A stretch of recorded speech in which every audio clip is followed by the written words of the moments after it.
आज झारसुगुड़ार 5 दिन लगाण वर्षार जहाँ दृश्य देखा मिलूची ताहा बोधे देखा मिली नथा जदि जिला प्रशासन सठिक भाव निज काम करिथांती। किछि दिन हेब झारसुगुड़ार लगाण वर्षा जोगु जनजीवन अस्तव्यस्त होई पड़िछि। शिल्प समृद्ध जिला होई मध्य जागा जागारे वर्षा पानी जमी रहुछि। लोकंक घर भांगी जाउछि। हेले एथिपई दायी किए? सरकार ना जिला प्रशासन? आज आमे आपणक सामने किसी तथ्य रखा जाऊँ जहाँ शुणी आपण भी चकित हो जिबे।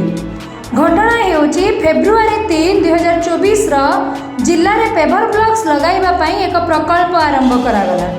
प्रकल्प रे सरकार प्राय 969 लाख टंका व्यय अटकल प्रकल्प आरंभ करथिले।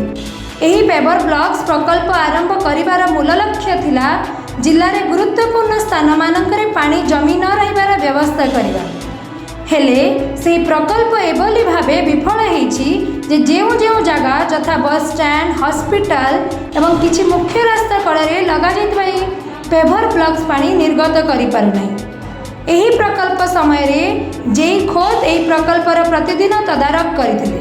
हेले आज एभली परिस्थिति जिलार कहीं अछि? सरकार दायी ना प्रशासन? कोटी कोटी टंकार प्रोजेक्ट एभली भावे विफल कहीं आपण माने थरे भाबी देखंतु।